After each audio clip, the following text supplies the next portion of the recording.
You're in Braves country.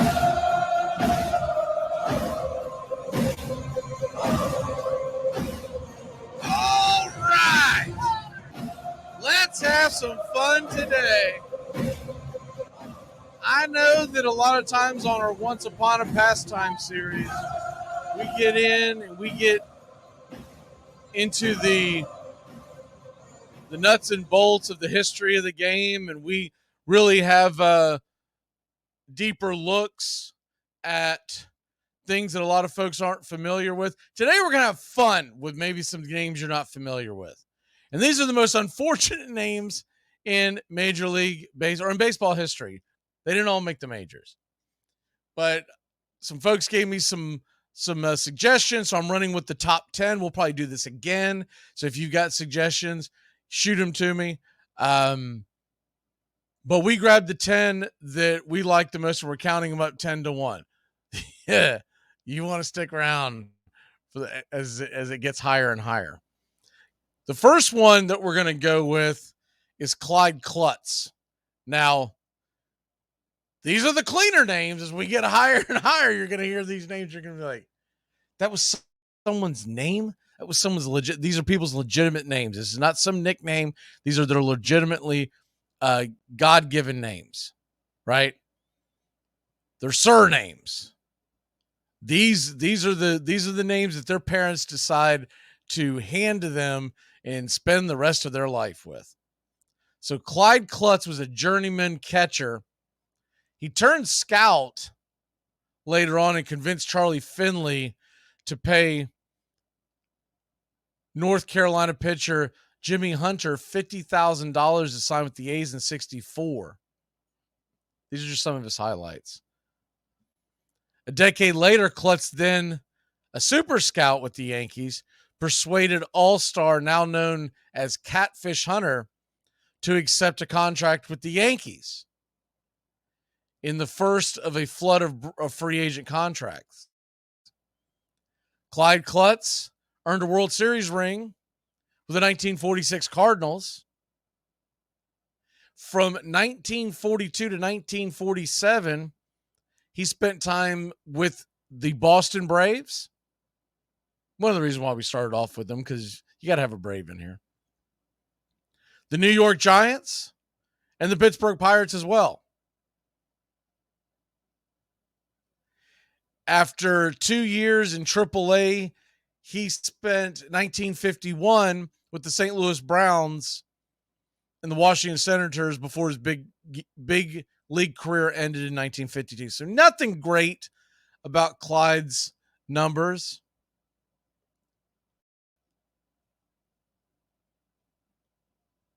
There was a sports columnist in Jim Murray that wrote, Clyde was shopped around, usually landing on teams that had a whole lot of dugout room for Clyde Klutz.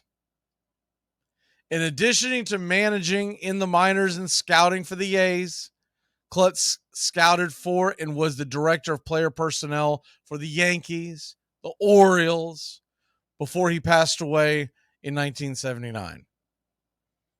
Klutz was from Rockwell, North Carolina, born in 1917. And so that's a kind of a look at Clyde Klutz. Yes, there is a baseball card out there with him. I don't have the current monetary amount for it, but it's always a favorite for fans to talk about Clyde Klutz. You think about a baseball player, you think about them having to be light on their feet, having to be anything but a klutz, and they named him Clyde Klutz, and for whatever reason, he went into baseball, but was a hell of a scout. So there you have Clyde Klutz. All right, number 2 on the list is another unfortunate name, as we head to Ronald McDonald. Ronald McDonald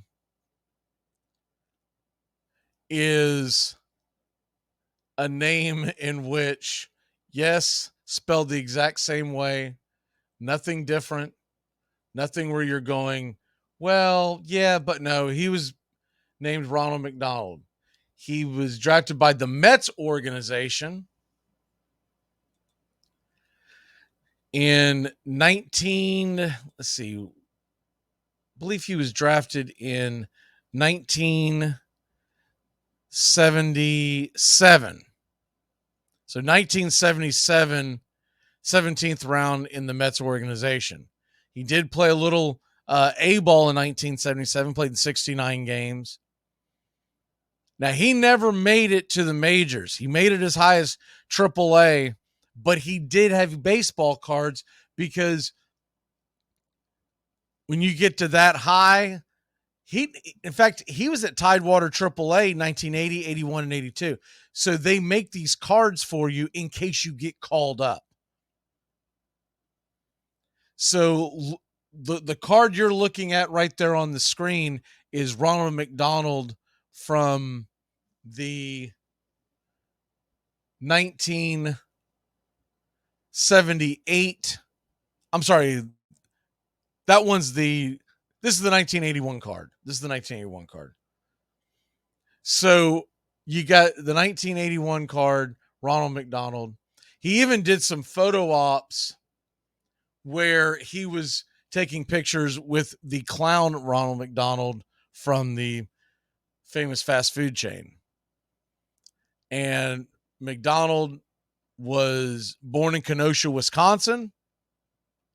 He was an infielder, primarily second base. He did start trying to learn first base for Tidewater in 80, 81, 82. He played quite a bit of first base. Something happened with the New York Mets at first base that blocked his. Oh, yeah. So you look at his numbers in 80, 81, 82. He wasn't a power hitter, but he was hitting.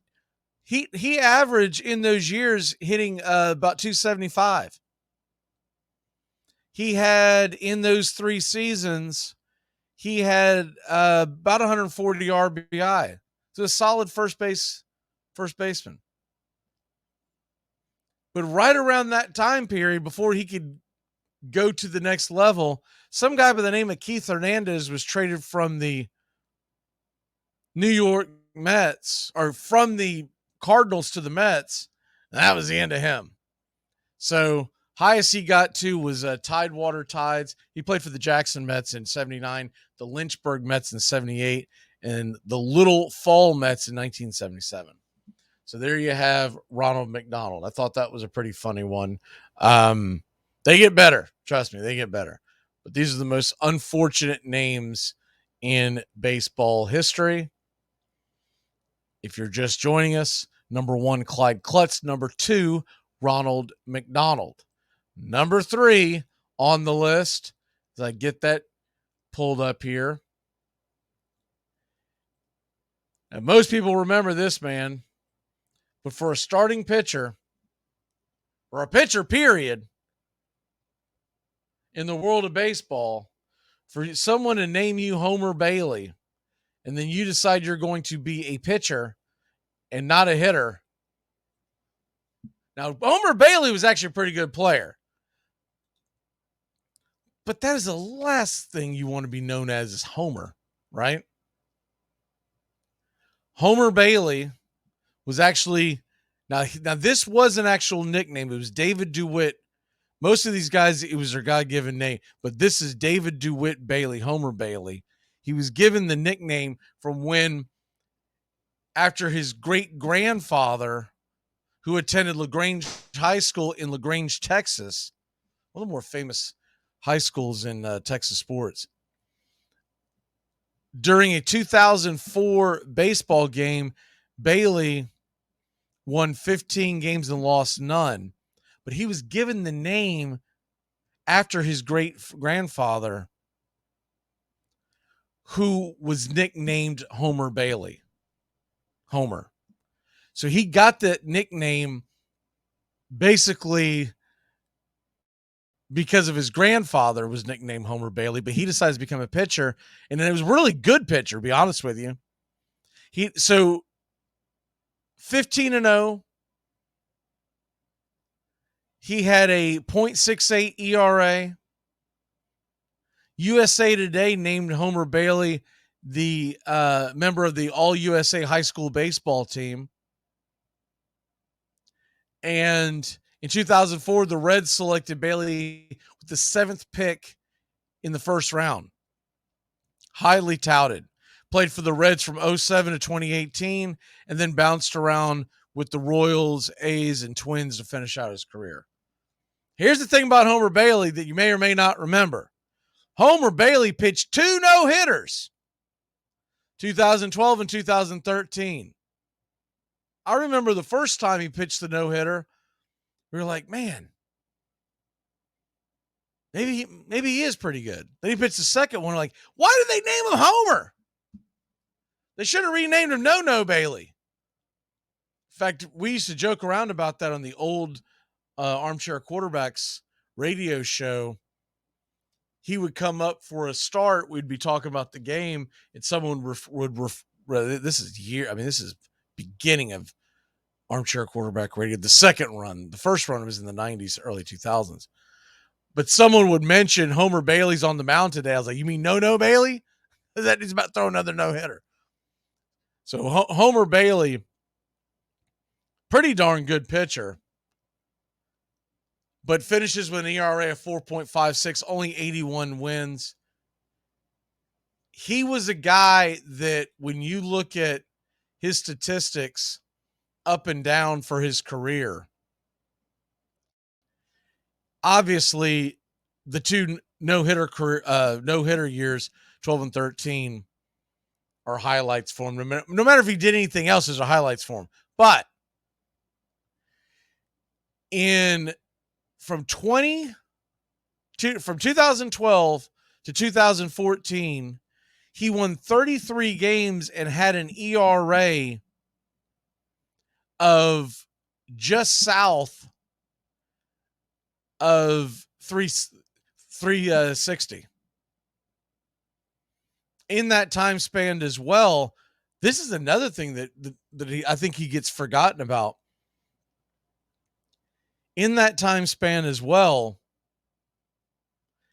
there's 3 years he had 500 strikeouts.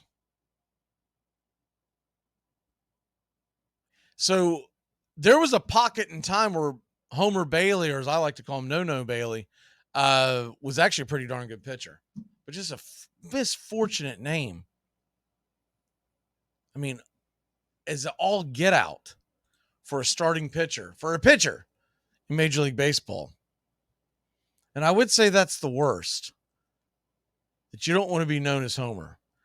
And then we go to our next guy, and you'll remember him as well because he's not been out of the game that long. The rest, I'd say, are a little more obscure. But the next guy on the list is, as I pull him up,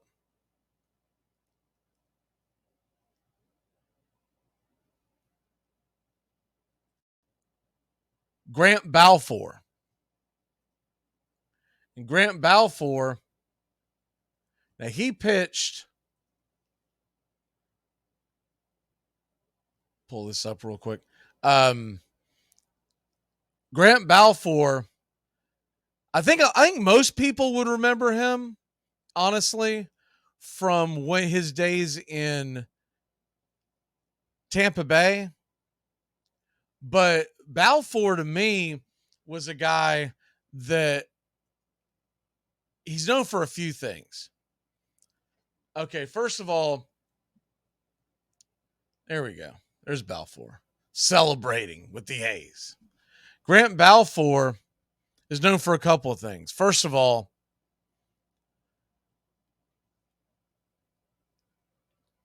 he was pretty darn good reliever for a long period of time. He played from the Twins from 01 to 04. Then with the Brewers in 07, he was up and down out of the minors. Played for the Devil Rays, as they were known at the time, from 2007 to 2010. And then the Oakland A's is the picture you'll see, we'll explain here in a second, from 2011 to 2013. Tampa Bay, once again, his second stint with them in 2014, 2015. Now, Grant Balfour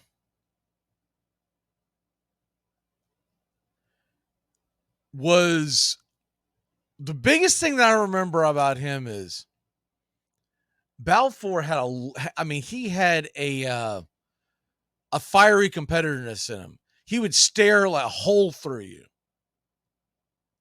Grant Balfour, when you look at some of his statistics,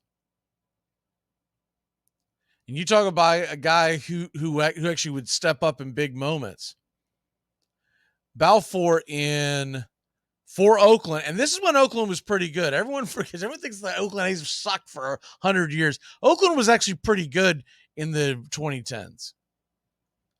In 2012, he had 24 saves. In 2013, he had 38 saves. Grant Balfour was also an all-star in 2013. But if you're not looking at the screen and you hear me keep saying Balfour, it's spelled as Balfour. Balfour. He pronounces it Balfour for good reasons if you're going to be a pitcher, but it is spelled as Balfour. When he used to walk a guy, we used to yell that out. He was known to shout at himself on the mound. I'm talking about, he would get into like screaming matches with himself, using profanity to fire himself up. So if he walked somebody or whatnot, he was known to just curse himself out on the mound. Like you would see it and you'd be like, what the hell is he doing? And I'm going to clean it up a little bit, but he'd say, get it together. What are you, nuts? You suck. Come on. You can do better. He would do that kind of thing, but you could visibly see it. So that's the biggest thing that I remember him from is he would give himself a talking to. I remember hearing a pitching coach one time saying, they asked him if they thought about going out there and talking to him in a tough spot in the game. They said, no, I think that he gave himself a much better pep talk than I could have. And the clip they showed was him. I mean, he might as well have been grabbing himself and throwing himself up against the wall. He was screaming at himself so vividly. He got into it with Orlando Cabrera, if you remember him. Cabrera kicked the dirt in front of the batter's box in the direction of the pitcher's mound one time, and according to Balfour, as I always like to call him, Cabrera told him to throw it over the plate. Unaware of Balfour's behavior while pitching, Cabrera was under the impression that he was the one being yelled at. So Orlando Cabrera goes at him. This is when Cabrera's playing for the White Sox. Goes at him because he's cussing himself on the mound. And he goes, well, then throw it over the plate. He's having an argument with a guy who's having an argument with himself. I'll never forget that because the clip of it, oh my God, like I was in stitches of it. The at-bat continued, and it ended up with Cabrera striking out. Balfour stormed off the mound yelling at Cabrera at that time as he walked to the dugout, and Balfour stated after the game that he told Cabrera to go sit down after he told him to throw it over the plate. So there was no further incidents between the two because after the game, someone told Cabrera, hey, did you know that he curses himself on the mound? He goes, no, what? So the whole thing was squashed and it was laughed about. So he was a part of the Tampa Bay Rays in the second stint. Now with Oakland in Game 3 of the ALDS, Balfour I've got to bring this up again. He began cursing at Victor Martinez, who then answered back, leading to both benches clearing. This is in the ALDS. This is a very famous one. And the picture you're seeing of them celebrating was them clinching a playoff spot, him and his catcher for the Oakland A's. But Balfour, he was an absolute character. And I miss characters like that. I know more will come along, but he was a riot. Okay, that is a very good place to take a real quick break. When we come back, these names get much better. I don't know if the stories get better than Grant Balfour, or I'm sure he'd probably cuss at me and say it's Balfour, but the names take it up a notch. We'll be back in a flash here on Once Upon a Pastime series, Braves Country HD. It's the best in sports and entertainment, and get locked in and locked down with Rhino Radio Penitentiary, 7 a.m. to 10 a.m. with your host, me, Ryan O'Neill, each and every morning, right here with the best in sports and entertainment, all the way from professional sports to college sports to River Dragons hockey and everything in between, including some of the very best local and national guests. It's the Rhino Radio Penitentiary, 7 a.m. to 10 a.m. Monday through Fridays, right here on 99.1 FM WQEE. Are you looking for a reliable dental practice that not only cares about your teeth, but is friendly to work with? How about one that offers great deals and new patient promotions? Well, your search is over. Most Valuable Smiles in downtown Eatonton, Georgia is committed to giving you the biggest and brightest smile. Right now, get a $99 new patient special, including x-rays and exam. Maybe you're looking for veneers. Most Valuable Smiles veneer special includes one free veneer with every 5 purchased. Or get that bright white smile you've always wanted by taking advantage of an exclusive $100 off Zoom whitening treatment when you book today. And don't forget that 2022 is almost over. That means most insurance policies will reset by the new year, and to avoid losing that extra money, you need to use it or lose it. Book an appointment today with Most Valuable Smiles in downtown Eatonton to lock in these exclusive deals. Call 706-623-0318 or visit mostvaluablesmiles.com. Hey, Braves Country. Braves Country HD is bringing you Braves Country Baseball. Braves Country comes to you every Tuesday night and Friday night, and 2 bonus games every week. Hi, I'm Mac McGee, and we'll be bringing you play-by-play, pitch-by-pitch of your Atlanta Braves. It's free to listen. Please like and subscribe. YouTube.com/@Braves Country. Braves Country Baseball, for the fans, by the fans.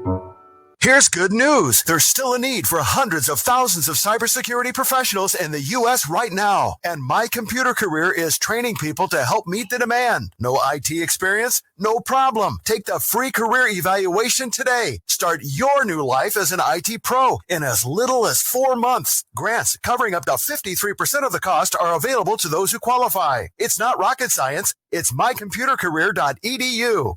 Enjoy sun-drenched days, epic stays, and plenty of room to roam in Greater Fort Lauderdale. Our hotels, attractions, and restaurants have taken the Visit Lauderdale's Safe and Clean pledge, so you can relax and explore with confidence. When you're ready for that well-deserved staycation, our 23 miles of golden beaches await. Find wide-open spaces to hike, bike, kayak, and paddleboard. Visit your favorite attractions, then dine out in style in dining rooms or al fresco on waterfront patios. Learn more at sunny.org. Braves Country today. We're talking Southern sports. We go live 3 to 5 weekdays right here on WQEE. Braves Country today, Southern sports talk with the voice of Braves Country baseball, Mac McGee. Joined every day from sports analysts from all over Braves Country, talking college football, the NFL, Major League Baseball, and what's trending in the world of sports. Braves Country today. We go live 3 to 5 weekdays right here on WQEE. It all starts with just one thing. When recycling, rinse out jars and cans, and avoid recycling wax paper or paper soiled with food. This will reduce recycling contamination. Find tips and more at onethingus.com. What's your one thing? Hey, sports fans, it's Rod Peterson here, host of The Rod Peterson Show, inviting you to join us daily for 2 hours of Atlanta's funnest sports talk right here on WQEE. I say fun because it is. You've never heard a show like it because we make the listeners a part of the show every day between noon and 2 p.m. Eastern. You'll hear plenty of the best sports talk, including the latest on the Falcons, the Braves, and more. And who knows, you might even hear you. That's the Rod Peterson Show, daily at noon, right here on WQEE 99.1 FM.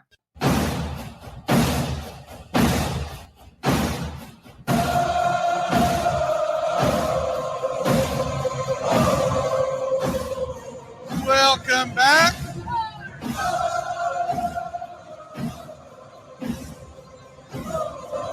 And the next one, you may or may not see on your screen right now is Richard Henry Pohl, known as Dick Pohl. This is not a joke. This is clean as can be, but he went by Dick, as most Richards do.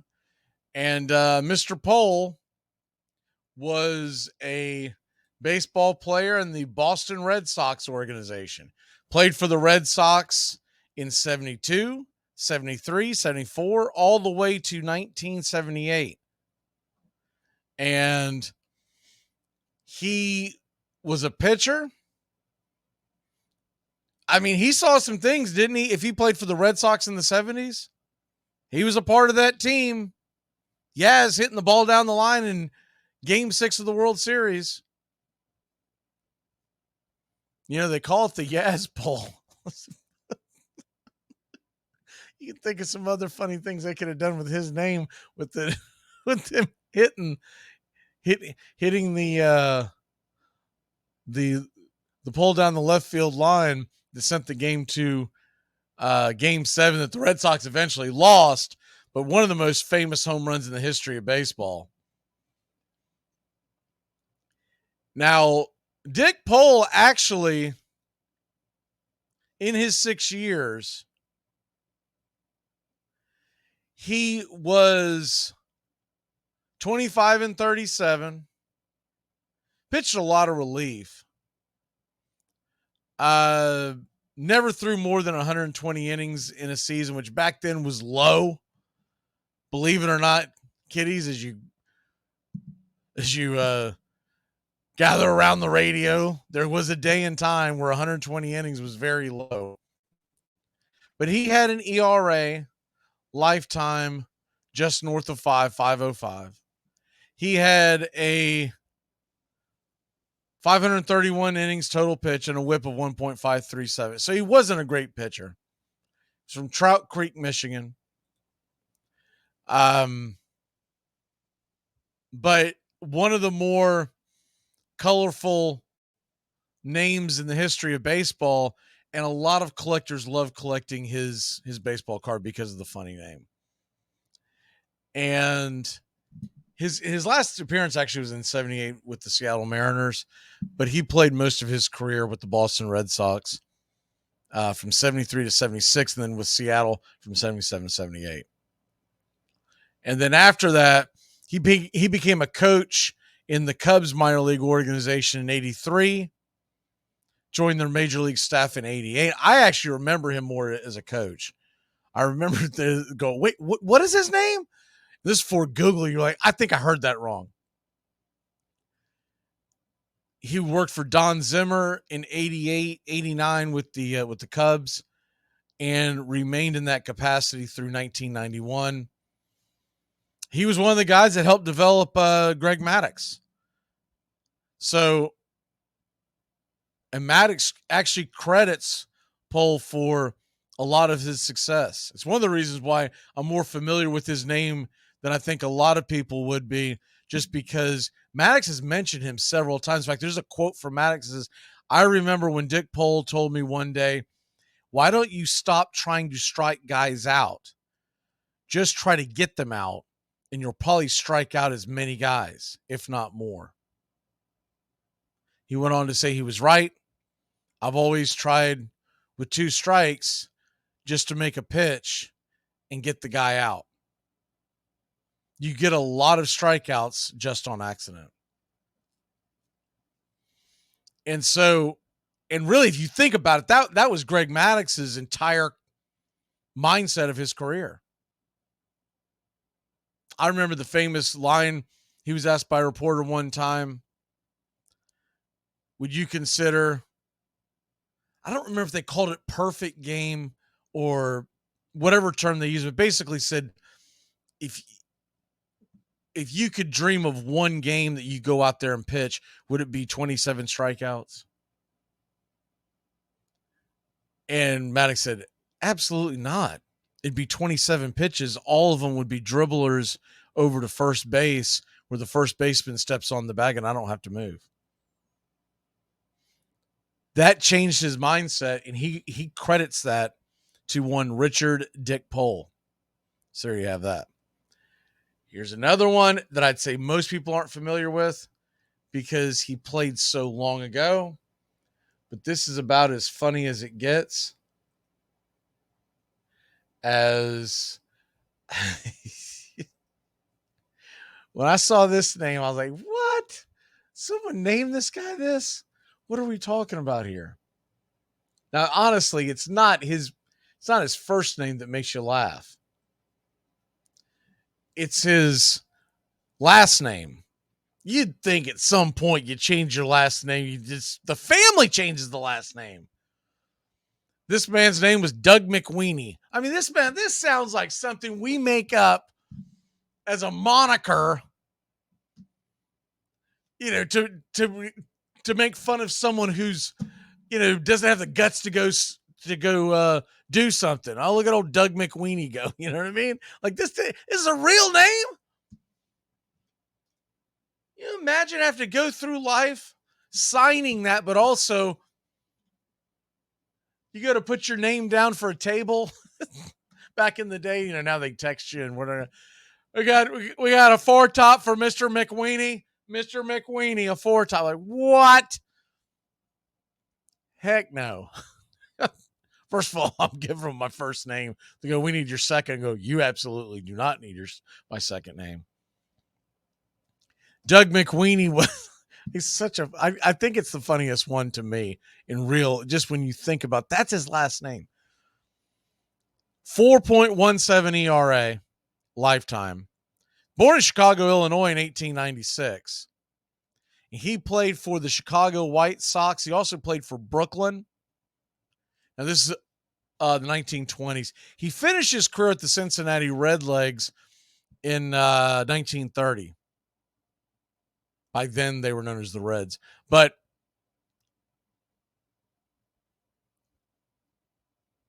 he was on the White Sox in 21. He was on Brooklyn. Now, that was a bad Brooklyn team in the 20s. And the White Sox team was pretty bad because, remember, that was right after the Black Sox scandal.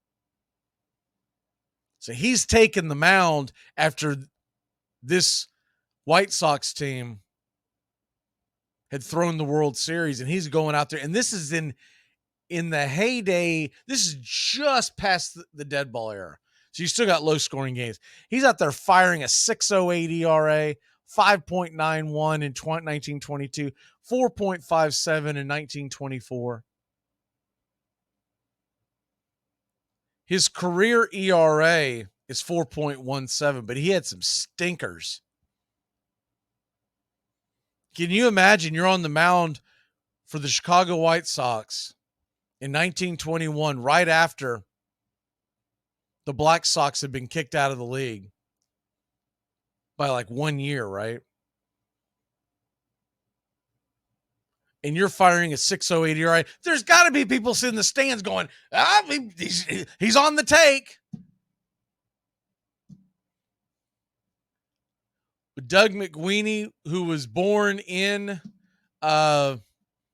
Chicago, played for the Brooklyn. Now, at the time, they were the Brooklyn Robins, but it was the Dodgers organization. And his nickname, this to me, that makes it even funnier.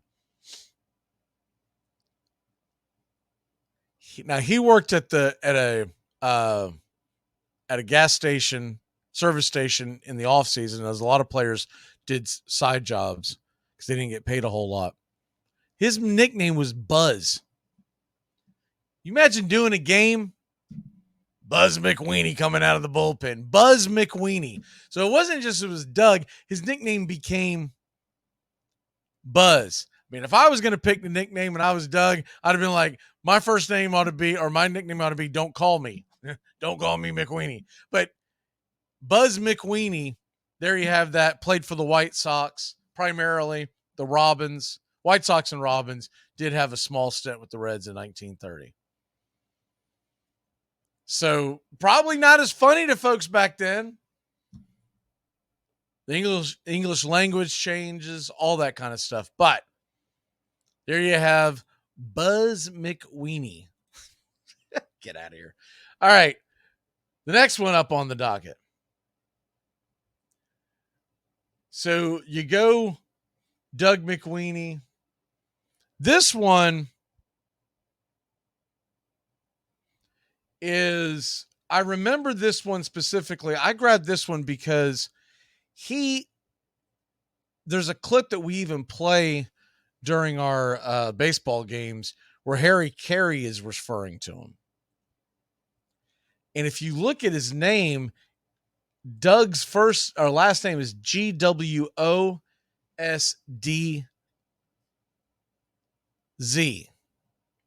So if you're looking at it, you're trying to spell it. What is it? Gwadzitz? What's it? What is his name?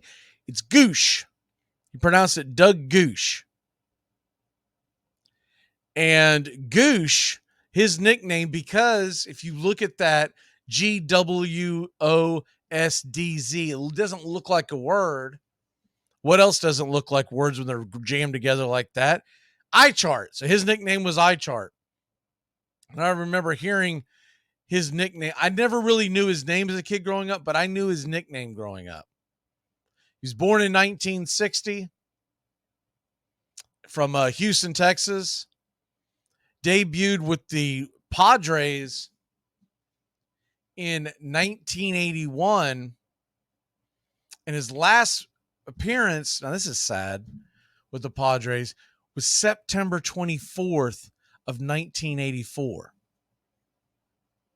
That's the end of the season. That team went on to go win the pennant and play in the World Series.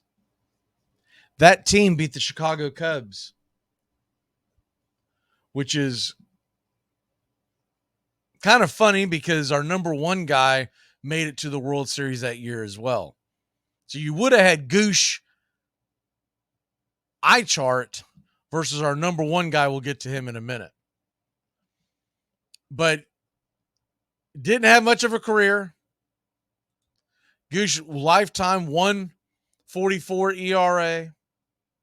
He was a catcher. Heck, back in those days, that was actually a solid hitter for a catcher. Catchers were awful behind at the dish. I mean, they're not elite today, but they were absolutely awful back then because they caught almost every day, and their careers just were junk normally at the end because the wear and tear it took on their knees. That's why what Yogi Berra did is just phenomenal for that many years. Johnny Bench, for that matter.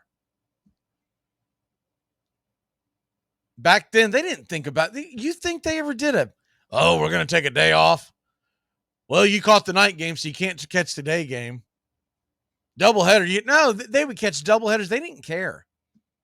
They thought that was all nonsense. They always looked at, it's not what today's medicine is, but back then it was whatever doesn't kill you makes you stronger. That's not really true when it comes to tendons in the knees and whatnot, but that was a theory back then. This is the whole reason why we were drinking, spigot water out of rusty spigots growing up in Generation X. While we would spend all day outside. Parents would lock you out of the house, go have fun. Come back 10 hours later in the hot sun. Probably, I don't know how many of us probably had heat strokes and never realized it. It would explain a lot in my case. But Doug Goosh, or Eye Chart as he's known, that was our number 4 guy. Okay, going to take a really quick break this time. When we come back to top 3, you're not going to want to miss this. These are some funny ones. These are some really good ones here. We'll be back in a flash here on Braves Country's Once Upon a Pastime series, the most unfortunate names in the history of baseball. Braves Country today. We're talking Southern sports.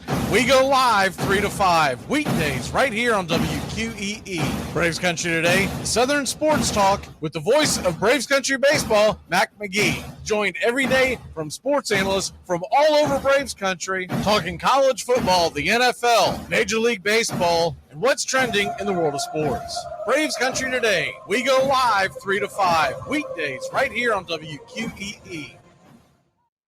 It's the best in sports and entertainment, and get locked in and locked down with Rhino Radio Penitentiary, 7 a.m. to 10 a.m. with your host, me, Ryan O'Neill, each and every morning, right here with the best in sports and entertainment, all the way from professional sports to college sports to River Dragons hockey and everything in between, including some of the very best local and national guests. It's the Rhino Radio Penitentiary, 7 a.m. to 10 a.m. Monday through Friday, right here on 99.1 FM WQEE. Here's good news. There's still a need for hundreds of thousands of cybersecurity professionals in the U.S. right now. And my computer career is training people to help meet the demand. No IT experience? No problem. Take the free career evaluation today. Start your new life as an IT pro in as little as 4 months. Grants covering up to 53% of the cost are available to those who qualify. It's not rocket science. It's mycomputercareer.edu. Enjoy sun-drenched days, epic stays, and plenty of room to roam in Greater Fort Lauderdale. Our hotels, attractions, and restaurants have taken the Visit Lauderdale's Safe and Clean pledge, so you can relax and explore with confidence. When you're ready for that well-deserved staycation, our 23 miles of golden beaches await. Find wide-open spaces to hike, bike, kayak, and paddleboard. Visit your favorite attractions, then dine out in style in dining rooms or al fresco on waterfront patios. Learn more at sunny.org. You're in Braves country.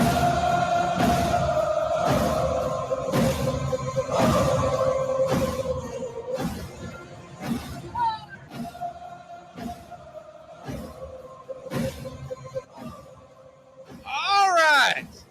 The top three. And these are some pretty good ones. These were suggested to me. They don't shoot the messenger. There are some pretty funny ones. And the last one, the number one, it's actually mispronounced. So we get off on that. But you'll see how it's spelt and you'll understand why everybody laughs about it. All right. Number 3, as you can see, Pirates outfielder. Kid you not, this man played for the Pittsburgh Pirates organization from 1936 to 1939. And none other than Johnny Dickshot. And if that doesn't sound like something you would call someone or say, or just use as a nickname to bunch of your buddies roughhousing. How do these guys keep these last names and not change them? Lord, I hope there's not a great-grandson, great-granddaughter with that name. Hopefully they put an end to that nickname or that last name somewhere around the 1940s or 50s. They said, we got to change this. Let's call it Moonshot. Let's do anything. I guess that could be funny as well if you really think about it. But Johnny Dickshot, 7 home runs total. It's always funny. These guys with the terrible names are never good players. 7 home runs total in his career. 990 at bats. They had some bad names in Illinois. From Waukegan, Illinois, born in 1910. What's the deal with a lot of these goofy names? These people are born in the Illinois area. Might have to ask our Chicago guys about that. Lifetime batting average of 276, 116 RBIs. Not a lot to say about his career. I tried to find some stuff. What's even funnier is his nickname. So if Johnny Dickshot wasn't a funny enough nickname, his nickname was Ugly. So is Ugly Dickshot. What? This was a name that he walked around with? I'd be calling those fighting words. But anyways, played for the Pirates, the Giants, the New York Giants, the Chicago White Sox. He also spent many years, 1930, 1947, in minor league baseball. You can see him on the screen. I mean, I don't really see it, but they said that he got the nickname to be the ugliest man in baseball during his career. I mean, it's not like he's got a. I don't see what makes him much more uglier than me or the next man, but whatever. Maybe it was self-deprecating humor. Maybe he wanted people to not pay attention to his last name. No, man, just call me ugly. I'll take that any day of the week. And so he was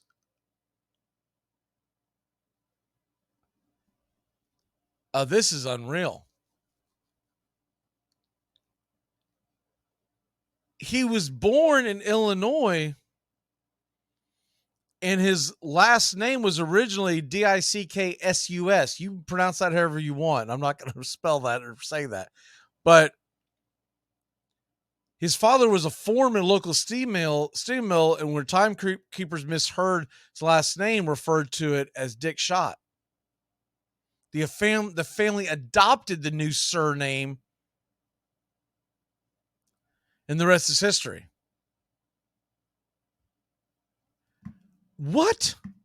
How about just change the name altogether? And so there you have Johnny Dickshot. There's not a whole lot on his career outside of that.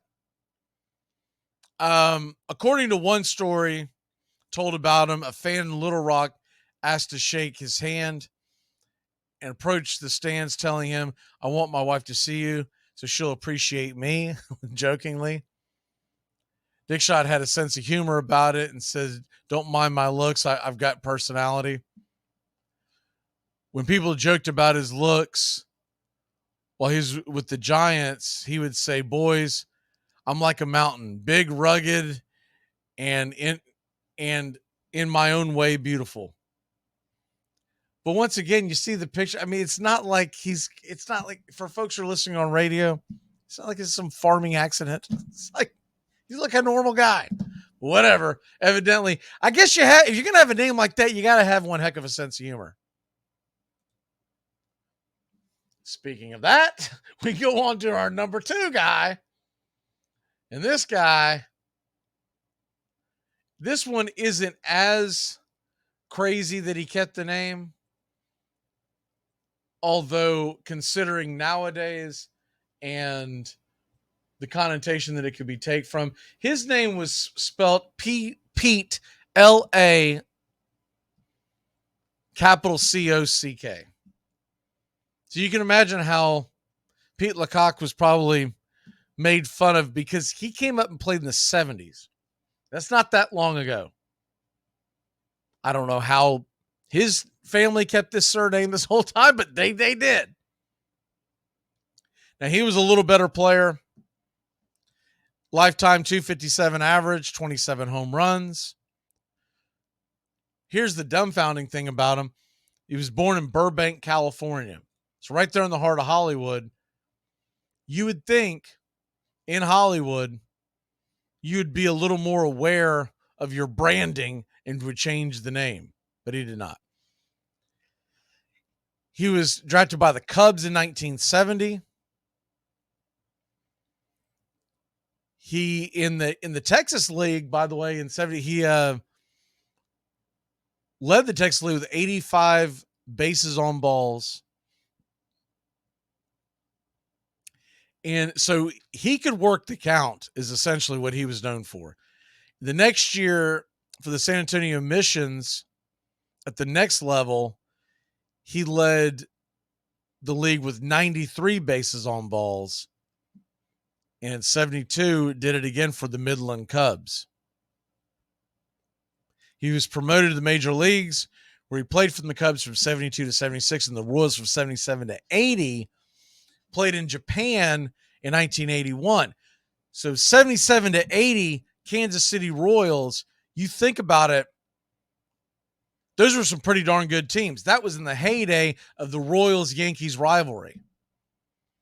And routinely, Pete Lecoq came to the plate and people talked about him and said his name and no one thought about it. We laugh about it now, but it wasn't looked upon it as a big deal in the 70s, but there still had to have been a snicker here and there.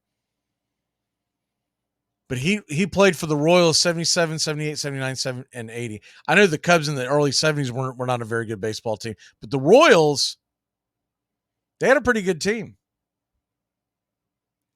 He primarily played first base and outfield. And there you have him. He passed away at the age of 71. Not that's got anything to do with the story, but just want to put a cap on it. So that's our number 2 guy that was voted on. So who's number 1? I should have had a drum roll for this. You probably know who it is. If you follow, especially if you follow baseball cards, you're probably aware of this man because people love making jokes about him. And there he is. It is spelt Kuntz. Kuntz is his last name. Rusty is his first name. Now, we will not mispronounce his name. It's Rusty Kuntz as it's pronounced. But you can imagine the jokes that go around for Mr. Rusty Kuntz. And I will try like heck to not mispronounce his name, as it is always mispronounced in jokes and whatnot. He played for those 1984 Tigers. I was just talking about a second ago how iChart was on the 84 Padres. You almost had iChart and Rusty Kuntz going head-to-head in the World Series. Now, for good reason, iChart was left off the team. Wasn't a very good hitter, wasn't a very good batter. But Rusty Kuntz, outfielder, he actually got the game-winning RBI in Game 5, the decisive game of the 1984 World Series. That's pretty cool. I read that earlier today when I was getting ready for this show, and someone had brought it up, and I double-checked and go, yeah, sure enough. He hit a pop fly to the second baseman that became the game-winning RBI for the 84 championship. He was also a coach for the 2015 Kansas City Royals and is currently a coach for the Royals. He's got 2 World Series rings. Played for the White Sox from 79 to 83. Played for the Twins in 1983. And has been coaching for the Royals for well over a decade and a half. And when you look at the fact that, you know, the guy is by the way, for those in the Middle Tennessee area, he at one point, because there's a card you can get for him, played for the Nashville Sounds in 1985. There's a baseball card of Rusty Kuntz from the Nashville Sounds in 85. I would love to have that card. I haven't been able to find it, but I would love to have that card. But yeah, so he finished his playing career in 85 with the Tigers. But all in all, pretty darn good playing career. Very good, very long coaching career. And all in all, when you're a 2-time World Series champion, one as a player, one as a coach, you've had a hell of a career. So Rusty Kuntz, as it's pronounced, get your mind out of the gutter, even though we put it there. He's 68 as of recording this show. And he was originally born in Orange, California, but there you have Rusty Kuntz, who was voted as the funniest of all the most unfortunate names in baseball history. And there's a lot more we'll probably get into down the road, and I'd love to hear everyone's We just threw the top 10 together really quick. Probably could have done a deeper dive. There's a couple that come into my mind right now, but we'll probably say that for another show. But there you have it. Most unfortunate names from Clyde Klutz to Rusty Kuntz. And a shout out to Dick Pole and Johnny Dickshot. I mean, what in the world? Y'all have a great day. Braves country. This is Once Upon a Pastime series. Hope y'all enjoyed it because I know we do. You're in Braves country.